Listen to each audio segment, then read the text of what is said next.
Halo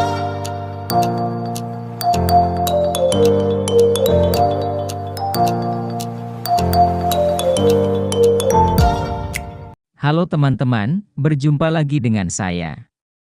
Kembali kita akan menanggapi video Ustadz Kainama. Kali ini kita akan menanggapi satu persatu klaimnya dalam pembahasannya di channel Aristo yang berjudul Mekah dalam Alkitab. Videonya panjang, jadi kita menanggapinya satu persatu. Berikut adalah klaim pertama yang kita akan tanggapi. Syukran. Mazmur 84 ayat 1. Nanti kita sampai 6 ya, ini GPS. Ini GPS-nya ini. Sekali lagi, ini GPS-nya. Global Positioning System. Asik. Ya, oke ya. Untuk pemimpin biduan menurut lagu Gitit Bani Korah. Tentang apa? Tempat kediamanmu ya Tuhan. GPS ini. Jadi kalau kita cari location, kita ketik tempat lokasi Anda, itu langsung nyambung. Ini GPS. So tahu, ini GPS. Kalau ada yang ngomong saya salah, berarti Anda nggak belajar teologi. Saya nggak belajar teologi, saya cuma baca aja. Yang pertama adalah Gitit. Ya, Gitit. Ini jangan ditutup Tuan Guruku sayang, Ustadz Aditya, jangan ditutup ya. Untuk pemimpin biduan menurut lagu Gitit. Gitit itu apa sih Ustadz Kay? Maka itu kita cari tahu. Gitit Bani Korah yang menunjukkan di mana tempat kediamanmu ya Tuhan. Sedap. Ya, ini bedanya Kainama sama yang lain. Ketik di Google kosong Gittite. Gittite. Gittite. T-nya 2 ya. Gittite. Ya, klik aja nanti keluar Merriam-Webster. Bukan orang Islam ini. Definition. Itu di atas tuh Merriam-Webster, yang paling atas ya. Oke. Udah? Ya. Oke ya. Inhabited of God. Itu yang udah jangan diturunin. Oke. Itu definition of Gittite. Ya. Kata benda itu noun, ya di blok. Di blok Ustaz, langsung bawa ke Google Translate. Ini hari ini cepet banget nih, asik. Inhabitant of God in ancient Palestine. Ya. One of the chief cities of Palestine. Oke, seorang penduduk Gad di Palestina kuno. Pemirsa di screenshot. 1, 2, 3, 4. Kita sudah mendengarkan pernyataan Ustadz Kainama. Dia mulai membuktikan klaimnya dengan mengutip Mazmur 84 ayat 1, dan di sana dia mengambil satu kata untuk membuktikan Mekah dalam Alkitab, dan kata yang diambil adalah Gitit. Dan setelah itu dia mencari arti dari kata itu dari kamus Merriam-Webster. Menurut Merriam-Webster, Gitit adalah tempat kediaman orang Gad. Tumben Ustadz Kainama tidak menggunakan Bible Hub dalam mencari definisi kata dalam Alkitab. Kenapa? Karena itu tidak sesuai dengan agendanya. Seharusnya membahas Alkitab pakai kamus Alkitab. Sebenarnya apa arti kata Gitit menurut kamus Alkitab? Kali ini kita akan menggunakan Bible Hub yang biasa digunakan Ustadz Kainama. Di sana dikatakan, Gitit adalah alat musik, oleh beberapa orang yang dianggap telah digunakan oleh orang-orang Gad, dan oleh orang lain untuk digunakan pada perayaan-perayaan kuno. Dan itu tercatat dalam Mazmur pasal 8, pasal 81 dan pasal 84. Jadi Gitit adalah alat musik instrumen yang dipetik yang berasal dari Gad. Mari kita lanjutkan video Ustadz Kainama. Kemana lagi GPS cocokmologinya membawa kita? Balik lagi ke Google kosong. Enggak, ke sabda yang tadi Ustaz Afwan, jangan marah. Ke sabda yang tadi, oke. Orang Gad itu siapa? 1 Samuel 17 nomor 4. Ini imam-imamnya Raja Daud ya. Gitit dan Bani Korah ini rekam jejak digital.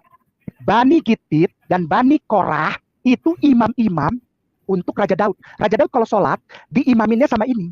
Ngerti ya? Setelah dari Mazmur, Ustadz Kainama pindah ke ayat lain yaitu 1 Samuel 17 ayat 4. Tapi sebelum ke ayat itu dia mengatakan bahwa Bani Gad dan Korah adalah imam sholatnya Raja Daud. Kebohongan pertama Ustadz Kainama dalam statementnya tadi adalah, dalam Alkitab setahu saya tidak ada namanya Bani Gad. Yang ada Gad itu adalah bangsa yang menjadi musuh orang Israel. Bagaimana mungkin Raja Daud memiliki imam dari kerajaan musuhnya, yang bahkan tidak menyembah Tuhannya Israel?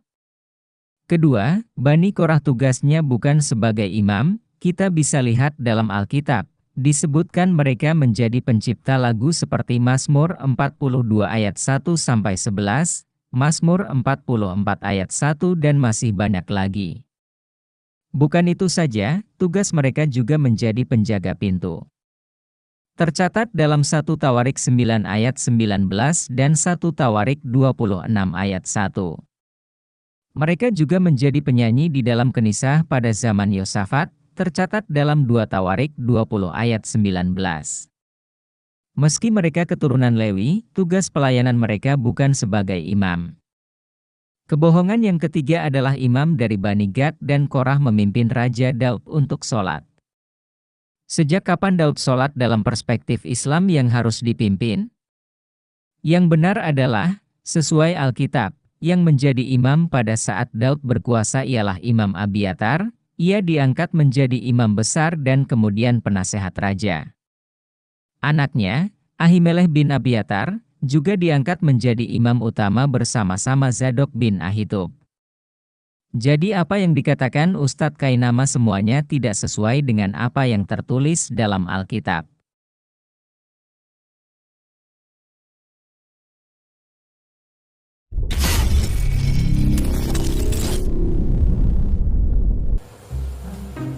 Jangan pernah bilang bahwa di Al-Quran menyatakan Yahudi dan Nasara itu adalah agama Yahudi dan agama Nasara.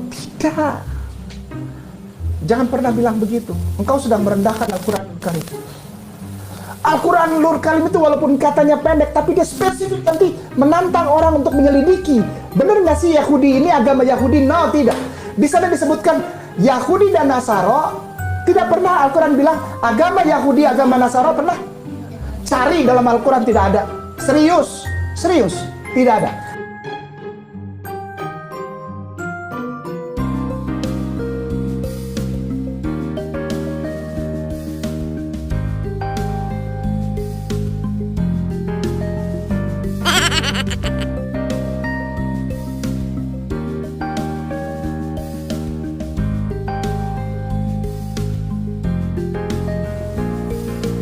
Jangan pernah bilang bahwa di Al-Quran menyatakan Yahudi dan Nasara itu adalah agama Yahudi dan agama Nasara. Tidak. Jangan pernah bilang begitu. Engkau sudah merendahkan Al-Quran Nur Karim. Al-Quran Nur Karim itu walaupun katanya pendek, tapi dia spesifik nanti menantang orang untuk menyelidiki. Benar nggak sih Yahudi ini agama Yahudi? No, tidak.